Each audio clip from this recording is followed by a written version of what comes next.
미국의 저명한 미래학자이면서 두루 신학교 교수인 레너드 스윗이라고 하는 분이 있습니다. 이분은 교회의 성장 주기가 있다 하는 것을 말하면서 영어 단어 M으로 시작되는 4개의 단어로 교회의 성장 주기를 설명했습니다. 그 M으로 시작하는 영어 단어 가운데 첫 번째는 미션 처치입니다. 교회는 어떻게 시작되는가 하면 복음을 전해야 되겠다, 이런 마음으로 시작된다는 것입니다. 그런데 미션 처치에서 시작된 교회가 그 다음 단계로 옮겨지는데 미니스트리 처치로 간다는 겁니다. 미니스트리 처치는 복음을 전해야지 하면서 교인들이 모이기 시작하고 점점 교인들의 숫자가 많아지면서 그리고 여러 가지 사역도 많아지면서 사역이 점점 많아져서 어쩌면 백화점식으로 많은 사역들이 나열되면서 사역 중심의 교회로 바뀌어가는 것이 미니스트리 처치라는 겁니다. 그리고 그 다음 단계로 옮겨가는 M으로 시작하는 단어는 메인터넌스라고 하는 단어인데 메인터넌스 처치가 되는데 이 메인터넌스라고 하는 단어는 유지하다, 관리하다, 이런 의미가 있습니다. 이제 복음을 전해야지 하는 교회에서 많은 사역이 있는 교회로 옮기다 보니까 행정이 중요해지고 관리가 중요해지고 그래서 메인터넌스 처치가 되는데 그 다음 단계로 가는 것은 안타깝게도 뮤지엄 처치가 된다는 겁니다. 요즘 유럽의 교회가 그런 모습을 보여주고 있습니다.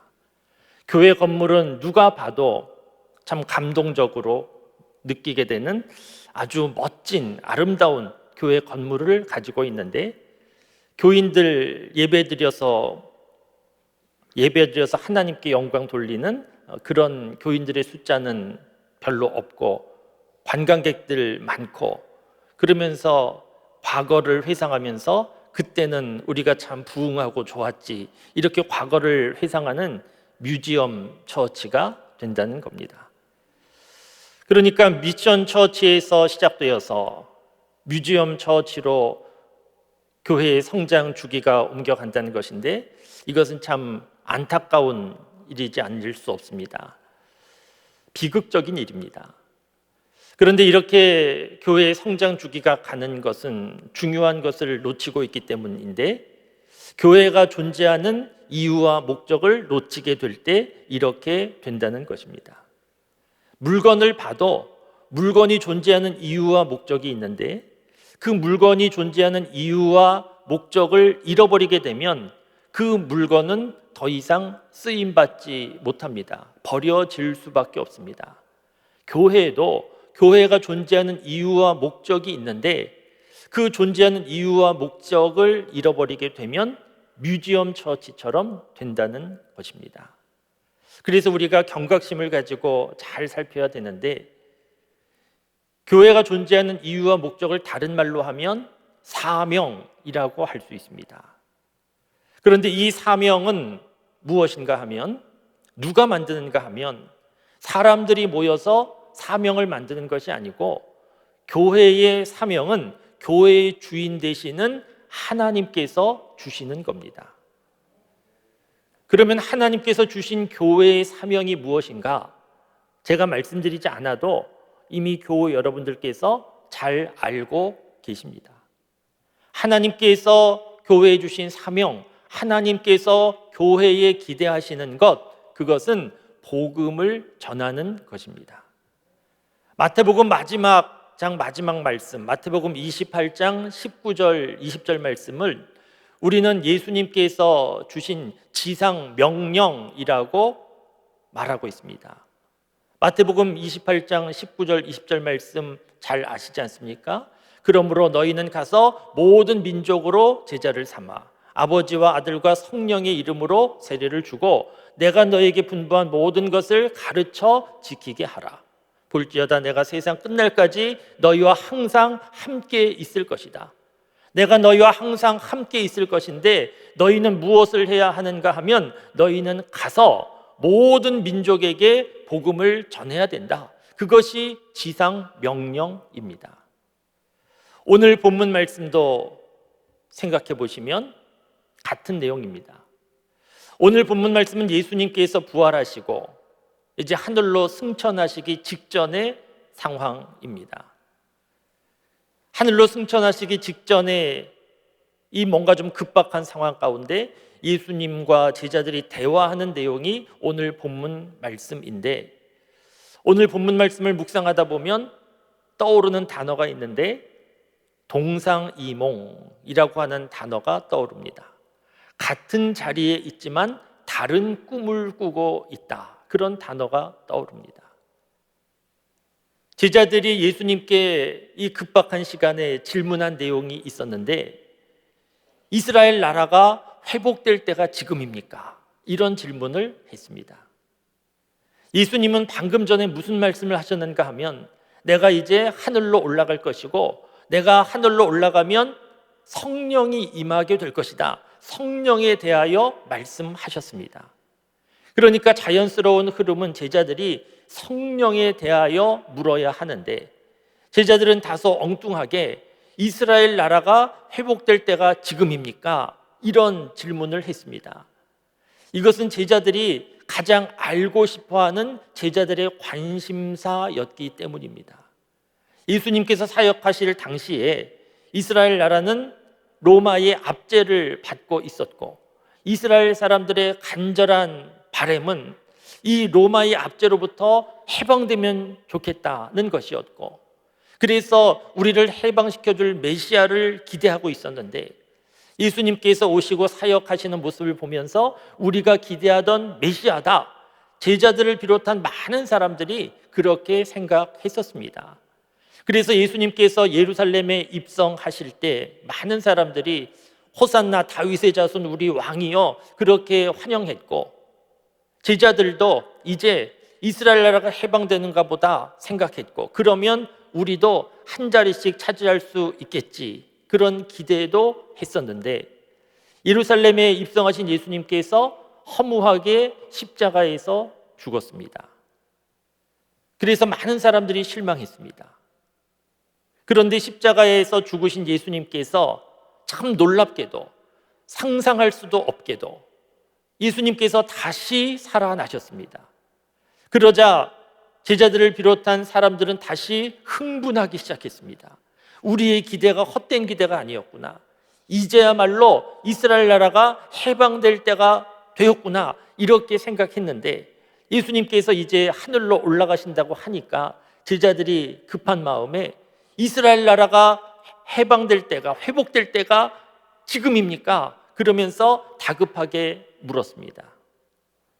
이 질문에 대하여 예수님은 뭐라고 대답하셨습니까? 때와 기한은 아버지의 권한에 속한 것이고 너희가 알 바 아니다. 이 말씀은 너희 질문은 참 실망스럽다, 그런 쓸데없는 질문하느냐, 이런 말씀이 아니고, 때와 기한은 아버지의 권한이다라고 하는 것은 하나님께서 다 알아서 해 주실 것이다. 너희가 관심 갖지 않아도 된다. 그러면서 예수님께서 중요한 말씀을 하셨는데, 너희는 이런 일에 관심을 가져야 된다. 그러면서 유명한 8절 말씀을 하신 겁니다. 오직 성령이 너희에게 임하시면 너희는 권능을 받고 예루살렘과 온 유대와 사마리아와 땅끝까지 이르러 내 증인이 되리라. 너희가 관심을 가져야 되는 것은 성령이 임한 후에 너희가 그 권능을 가지고 땅끝까지 이르러 내 증인이 되는 일, 십자가의 복음을 전하는 일, 여기에 너희가 관심을 가져야 된다. 예수님께서 말씀하신 겁니다. 그러니까 같은 장소에서 대화를 하고 있는데 제자들의 관심은 예수님을 통하여 이스라엘 나라가 회복되는 데에 있었고, 예수님의 관심은 제자들을 통하여 하나님의 나라가 확장되는 일에 관심이 있었습니다.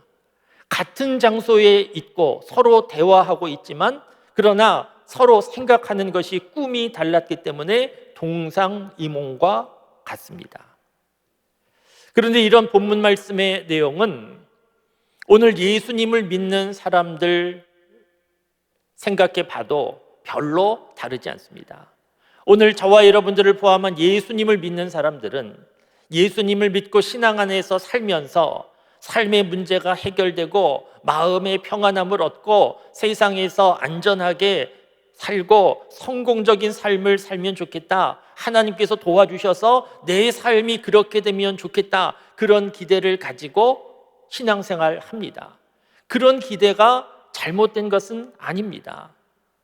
그런데 오늘도 하나님의 관심은 다른 데 있다는 것을 우리가 좀 알아야 합니다. 우리가 잘 알고 있는 마태복음 6장 32절 33절 말씀에도 보면 무엇을 먹을까 무엇을 입을까 염려하지 말아라. 이런 것은 이방인들이 구하는 것이고 무엇보다 하늘에 계신 너희 아버지께서 다 아시고 계신다. 너희는 먼저 그의 나라와 그의 의를 구하라. 그리하면 이 모든 것이 너희에게 이루어질 것이다. 오늘도 하나님의 관심은 어디에 있는가 하면 하나님을 믿는 믿음의 사람들이 무엇을 먹을까 무엇을 입을까에만 집중하지 말고 하나님의 나라와 그의 의를 구하는 삶에 관심을 가져주기를 하나님께서 원하시고 있다는 겁니다. 오늘 말씀에서 제자들에게 성령이 임하시면 너희가 권능을 받고 땅끝까지 이르러 내 증인이 되리라고 말씀하신 그 말씀은 오늘도 하나님께서 저와 여러분 믿음의 사람들에게 주시는 말씀입니다.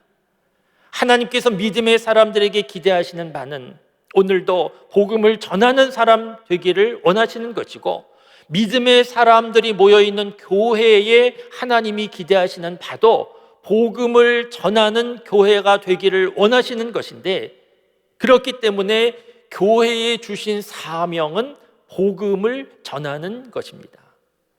어제도 우리가 말씀을 나눈 대로 사랑이 가득한 교회 좋습니다. 우리가 그런 교회 이루어 가야 합니다. 그런 교회 하나님의 기쁨이 되는 교회 맞습니다. 그런데 하나님께서 교회에 기대하시는 하나님의 사명은 함께 모여서 사랑이 가득한 교회를 이루고 그 안에서 모인 사람들끼리 즐거워하고 행복한 삶을 사는 것이 아니고 교회의 문을 열고 세상을 향하여서 복음이 흘러가도록 사랑이 흘러가도록 그래서 구원의 역사가 일어나도록 움직이는 교회 되는 것을 하나님께서 기대하시고 있다는 것을 우리가 기억해야 합니다. 오늘 설교의 제목이 교회의 사명인데 제가 말씀드리지 않아도 다 아시는 내용입니다.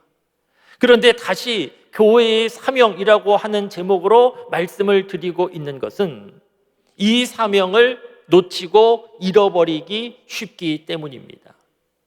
앞서 말씀드린 대로 교회의 성장 주기, 선교적인 교회에서 시작하여서 박물관 교회로 마치는 그 성장 주기 가운데 그 어느 교회가 박물관 교회로 마치기를 원하겠습니까? 박물관 교회 되기를 원하는 교회는 단 한 교회도 없습니다. 그런데 어떻게 박물관 교회가 되는 겁니까?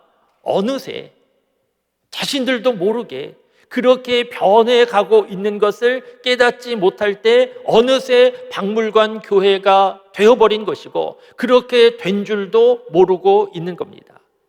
그렇기 때문에 저와 여러분들이 자꾸 다시 확인해 봐야 됩니다. 우리 교회는 지금 어떤 교회인가? 우리 교회는 교회에 주신 사명을 붙잡고 움직이는 교회인가? 교회가 존재하는 이유와 목적을 놓친 것은 아닌가? 우리가 계속해서 돌아보고 확인해 봐야 합니다. 브루노라고 하는 신학자가 있는데 이분은 말하기를 불은 타오를 때 존재하는 것처럼 교회는 선교할 때 존재한다는 말을 했습니다. 이해가 다 되셨지요? 불은 타오를 때 존재하는 것처럼 꺼진 불은 불이 아니다는 겁니다. 꺼진 불은 불이 아닌 것처럼 선교하지 않는 교회는 교회가 아니다. 이런 말입니다. 그렇기 때문에 저와 여러분들이 관심을 가져야 되는 것은 교회에 모여서 아름다운 사랑의 공동체를 이루는 것 중요하고 이 일을 위하여 기도도 해야 하지만, 그러나 그 자리에 머물지 말고 저와 여러분들이 관심을 가져야 하는 것은 우리 교회는 복음을 전하는 일에 관심을 가지고 움직이고 있는가 하는 것을 놓치지 말아야 합니다. 우리 장석교회는 올해 창립 67주년이 되었습니다. 교회 창립하고 지금까지 67년 동안 하나님의 은혜 가운데 이렇게 성장하여 좋은 교회, 큰 교회가 되었습니다. 교회 개척한 이후에 이러저러한 문제로 다투고 싸우고 교회가 나뉘어지고 그러다가 흐지부지 사라지는 교회도 무척 많은데, 그렇게 되지 않고 온 교우들이 함께 힘을 모아서 좋은 교회, 아름다운 교회 이루게 된 것, 하나님의 은혜이며 감사해야 하는 일입니다. 우리 교회는 지금 큰 교회가 됐습니다. 좋은 건물을 가지고 있습니다. 많은 교인이 있고 교회 재정도 많습니다. 그래서 우리 교회는 다른 사람들이 볼 때에도 장석교회 부럽다, 그렇게 부러움을 받을 만한, 어디에 가서든지 자랑할 수 있는 그런 교회가 됐습니다. 그런데 조심해야 합니다. 하나님 앞에서는 이 모든 것 아무것도 자랑할 수 없기 때문입니다. 하나님 앞에서 자랑할 수 있는 것 한 가지가 있는데, 데살로니가전서 2장 19절 20절 말씀에 보면 사도 바울이 데살로니가 교인들에게 편지하면서 쓴 내용 가운데 이런 내용이 있습니다. 주님 재림하실 때, 주님 다시 오실 때 그 앞에서 우리의 소망과 자랑의 면류관, 우리의 기쁨이 무엇이냐? 바로 너희들이다. 그렇게 쓰고 있습니다. 주님 다시 오실 때 주님 앞에서 우리가 기뻐하고 자랑할 수 있는 우리의 면류관이 있는데 바로 너희들이다. 예수님을 믿게 된 너희들이 나의 기쁨이고 자랑의 면류관이다. 그렇게 말하는 내용이 있습니다. 우리 교회가 하나님 앞에 인정받을 수 있는 것, 칭찬받을 수 있는 것, 우리 교회가 하나님 앞에 자랑할 수 있는 것은 크고 아름다운 건물, 많은 숫자, 재정 이런 것이 아니고 우리 교회를 통하여 예수님을 믿게 된 사람들, 그 사람들이 우리 교회의 자랑이 될 수 있기를 바랍니다. 그렇기 때문에 온 교우들이 관심을 갖고 어떻게 하면 우리 교회가 더 복음을 잘 전하는 교회가 될 수 있을까 하는 것에 마음을 모으고 기도해 주실 수 있기를 바랍니다. 교회가 건물이 하는 것이 아니고 내가 하는 것이지 않습니까? 이 자리에 있는 우리 교우 한 분 한 분이, 오늘 영상을 통하여서 함께 새벽 기도회를 드리고 있는 교우 한 분 한 분이 교회가 존재하는 이유와 목적, 교회의 사명, 그렇게만 생각할 것이 아니고 내가 믿음의 사람으로 내가 존재하는 이유와 목적, 하나님께서 나에게 기대하시는 사명, 그것은 복음을 전하는 것이다 생각하고 놓치지 말고 붙잡고 기도해 주실 수 있기를 바랍니다. 그래서 무엇보다 우리 장석교회가 복음을 잘 전하는 교회가 되면 좋겠습니다. 우리 교회에 주신 힘을 복음을 전하는 일에, 선교하는 일에 집중하고 흘려보내는 교회가 되면 좋겠습니다. 그래서 하나님 앞에 섰을 때 우리 교회를 통하여, 우리 믿음의 사람들을 통하여 구원받은 사람들로 하나님 앞에서 자랑할 수 있는 그런 교회가 될 수 있으면 좋겠습니다. 이 일에 우리가 관심을 모으고 기도하며 나아갈 때 우리 교회는 하나님의 기쁨이 되는 교회가 될 수 있게 될 것입니다. 사랑하는 성도 여러분, 교회의 성장 주기를 기억하면서 긴장하고 자칫 잘못하면 처음 시작했던 마음을 놓치고 잃어버릴 수 있음을 알고, 박물관과 같은 교회가 되고 있는데 알지 못하고 그냥 안주하고 있을 수 있는 위험이 있음을 알아서 항상 우리 교회는 하나님이 주신 사명을 붙잡고 있는가, 복음을 잘 전하고 있는가, 선교하는 교회인가 하는 일에 관심을 놓치지 말고 이 일을 위하여 기도하고 움직이고 하나님의 나라를 이 땅에 이루어드리는 하나님의 기쁨이 되는 교회가 될 수 있기를 주님의 이름으로 축원합니다. 기도하시겠습니다.